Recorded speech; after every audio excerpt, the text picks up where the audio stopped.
8:32 de la mañana, estamos de regreso en Altavoz en Vital y en las redes sociales de Tribu Televisión. Nos acompaña el economista César Peirano. Muy buenos días, César, bienvenido a Altavoz en Vital. ¿Cómo estás? Buenos días, Rupi, buenos días, Aarón. ¿Cómo están? Un gusto estar con ustedes. Como sabes perfectamente, hay un cese al fuego en Medio Oriente en esta guerra de 12 días entre Israel e Irán. Como sabes, esto había generado preocupación a nivel mundial porque con la incursión de Estados Unidos podría haber generado también mayores complicaciones y posiblemente una tercera guerra mundial que obviamente no nos conviene a nadie en el planeta. ¿Cómo ves tú esta situación? ¿De alguna forma crees tú que los mercados se están moderando luego de esta decisión de cese al fuego? Sí, efectivamente, la primera reacción del mercado ha sido pues el desplome del precio del petróleo, claro, que lo que ha logrado es, estabilizar un poco los riesgos o las presiones que habían sobre, en el caso de Perú, por ejemplo, el tema de la inflación. O sea, un impacto de un crecimiento tan fuerte del precio del petróleo hubiera llevado a que la inflación inmediatamente se elevara en un rango bastante importante. ¿Por qué? Porque el petróleo es el insumo para el transporte de prácticamente todo lo que se maneja en este país. Además, como sabes perfectamente, al inicio, hace 12 días, cuando empezó el ataque de Israel a Irán, el precio del petróleo incluso se elevó hasta $80 por barril de crudo, ¿no? Exactamente. Y esto sí, obviamente, habría generado complicaciones para el mercado local porque obviamente una buena parte del petróleo se importa para poder refinarlo y venderlo en el mercado local. Así es, y eso impacta, como te digo, especialmente para la gente más pobre en precio de alimentos, porque el componente logístico es uno muy importante dentro de ese precio, y en el transporte público, ¿no? Como sabes también, en esta zona llamada Hormuz, en Medio Oriente, en algún momento Irán había aprobado ya incluso imposibilitar el paso de los buques cargueros de petróleo de diferentes países, y esto obviamente iba a complicar más. Sin embargo, este cese al fuego es una buena noticia que debemos celebrar, ¿no?, a nivel mundial, pero también hay que estar atentos a las escaramuzas que luego podrían surgir. Exacto, el tema de Hormuz fue lo que detonó, digamos, finalmente la intervención política de China, Rusia y de Estados Unidos, ¿no? Ya cuando Estados Unidos decide entrar y ataca a Irán, Irán decide cerrar el estrecho y China y Rusia presionan a Irán para que eso no suceda. ¿Por qué? Porque el 30% del petróleo que se produce en Medio Oriente y que utiliza la ruta también para poder llegar al Asia, pasa por ese estrecho. Entonces, económicamente iba a ser un golpe muy fuerte. La economía rusa está por entrar en una recesión. Claro. China está complicada por el tema de los aranceles, que Estados Unidos sigue siendo su principal mercado de exportación. Por lo tanto, económicamente, un golpe de ese tipo podía crearles un problema económico muy serio. Y además Rusia continúa obviamente con esta guerra con Ucrania, que no le conviene obviamente participar en otras más. Así está es. muy entretenido, entre comillas, allí. Así es. Ya la historia de los alemanes en la Segunda Guerra Mundial, de tener dos frentes abiertos al mismo tiempo, saben que es un fracaso inminente. Sin embargo, si bien es cierto que el precio del petróleo en algún momento trepó y está bajando ahora, el precio del oro se mantiene alto, ¿no? Es un metal de refugio de los inversores, ¿no?, de quienes tienen dinero y que quieren mantener su dinero al alza. ¿Cómo ves esta situación respecto al oro? Claro, mientras haya conflicto como el de Ucrania con Rusia y la política comercial de Estados Unidos todavía no termine de definirse formalmente, los inversionistas lo que hacen es ir a las inversiones más seguras. En el caso de en otros tiempos eran los bonos del Tesoro americano, era lo más seguro que había. Sin embargo, ya que Estados Unidos es el que está manejando una política comercial diferente, pues ahora el oro se ha convertido en ese refugio para la mayoría de inversionistas, y eso ha hecho que el precio se eleve. Pero el dólar también, como sabemos, ha estado bajando. Ha estado bajando en el mercado local y a nivel mundial también. Aquellas personas que han depositado su dinero en dólares obviamente la están pasando mal. Así es.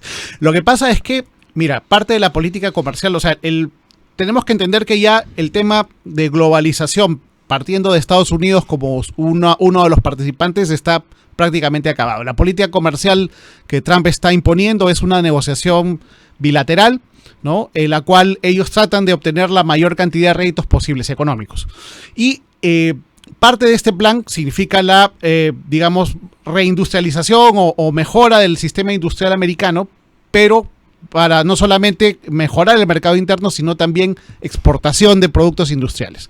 Y para exportar productos industriales tú necesitas tener una moneda, digamos, relativamente débil. Exacto. Y eso es lo que está haciendo. O sea, me parece que a donde apuntan es a devaluar el dólar frente a las otras monedas para que puedan tener una ventaja competitiva financiera y poder exportar más productos al exterior. Entonces, claro, con eso logras revertir el tema del déficit fiscal que tiene Estados Unidos. ¿Por qué? Porque vas a tener el déficit de balance de pagos, porque vas a tener un mayor ingreso de moneda al país. Eso es lo que creo que está buscando y esa política se va a mantener. Por lo tanto, este resultado que estamos viendo de un dólar contra el sol bajo, lo vamos a mantener por un cierto tiempo. ¿Aproximadamente cuánto tiempo? Porque la gente tiene que tomar sus previsiones. Si tendrías una bolita de cristal, obviamente lo dirías con mayor plenitud. todavía no he conseguido todavía ese instrumento, pero probablemente sean varios años. O sea, tengamos esta política por varios años. Por lo menos. Pero con un dólar barato, entre comillas, los exportadores peruanos van a ganar menos. Pero también los industriales peruanos con un dólar barato van a poder traer bienes de capital a menor precio y eso es valioso. Sí. Exacto. Ahí tienes que balancear cuál es el esquema. Si con un dólar barato vas a aumentar importaciones, en otros tiempos eso hubiera sido un gran problema.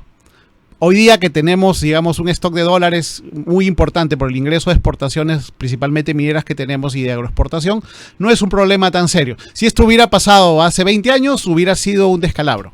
Sin embargo, hoy día no. Hoy día nos ayuda, a tener bienes de capital más baratos. Lo que debería producirse aquí en el Perú, como conversábamos en la entrevista anterior, es que debemos nosotros ir a un proceso de industrialización, ya que todo el mundo se está industrializando y está nuevamente requiriendo poder establecer una industria local más fuerte. Aquí deberíamos iniciar ese proceso. Ya no hay las barreras, ya no hay los problemas, ya nadie te va a poner un arancel, porque ya vemos que todo el mundo ya más o menos cerró su economía o se estabilizó en una política comercial. Y como conversábamos, hay un mercado potencial muy fuerte para la industria peruana. Ecuador, parte del límite amazónico de Brasil, Bolivia, que está en una crisis espantosa, el norte de Chile, ¿no? Y probablemente la Argentina, como veíamos el proceso de industrialización que ellos están teniendo, te deja un mercado importante. Si el Perú aprovecha esa oportunidad manejándose como lo está haciendo Trump en el caso de la política comercial, en una negociación regional, podríamos tener una muy buena oportunidad de poder industrializar nuevamente el Perú. ¿Dónde están esos nuevos motores en la industria que podrían posibilitar precisamente revertir la situación de bajo crecimiento en el país? Mira, ¿qué sectores? Sí, lo primero que hay que hacer es energía. Tú tienes que poder, digamos, toda la sierra de Perú es un potencial de generación hidroeléctrica muy importante. Tú puedes tener toda la cordillera llena de centrales hidroeléctricas y con eso bajar el costo de la energía para que la industria pueda tener el principal componente bajo. Eso te va a llevar a un cambio de la matriz energética en el transporte, en la industria. Exacto. Pasar de una energía cara o del gas o en el petróleo a energía eléctrica. Eso te va a derivar con otras industrias paralelas, por ejemplo, el caso de las baterías eléctricas, ¿no? Que hoy día la tecnología ya de litio está pasando al olvido y está llevando al tema de las baterías de sodio. Entonces, sodio producimos. Litio tenemos una mina, pero no hemos logrado hacerla producir. Entonces, tenemos las condiciones para poder hacerlo.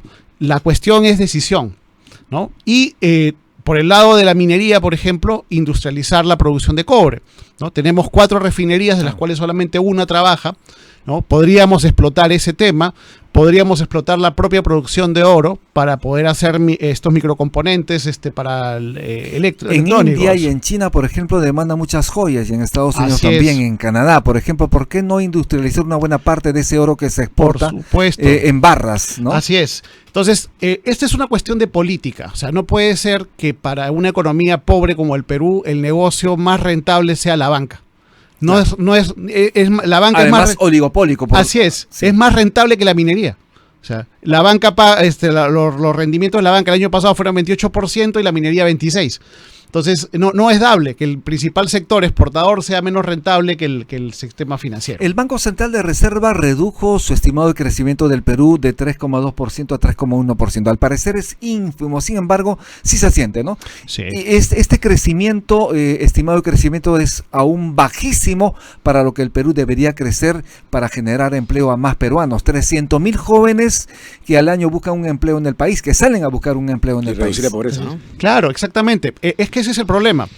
si mantenemos este modelo como está, vamos a tener siempre entre un 20 y 30% de gente pobre, que no va a poder salir. Y es gente que está más de 30 años en pobreza. Entonces, tú no le puedes pedir a esa gente, oye, dame 30 años más para salir, ¿no?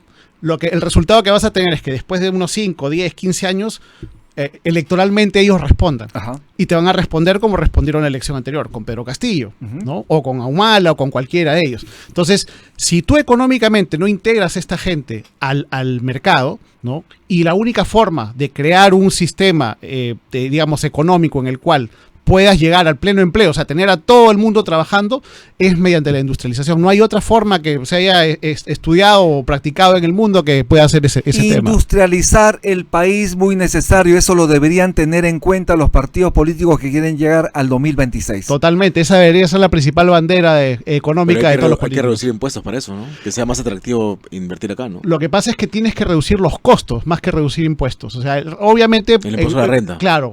Un primer momento probablemente tengas la necesidad de reducir impuestos, pero como te digo, lo principal son reducción de costos. Energía, que es el principal componente para la industria.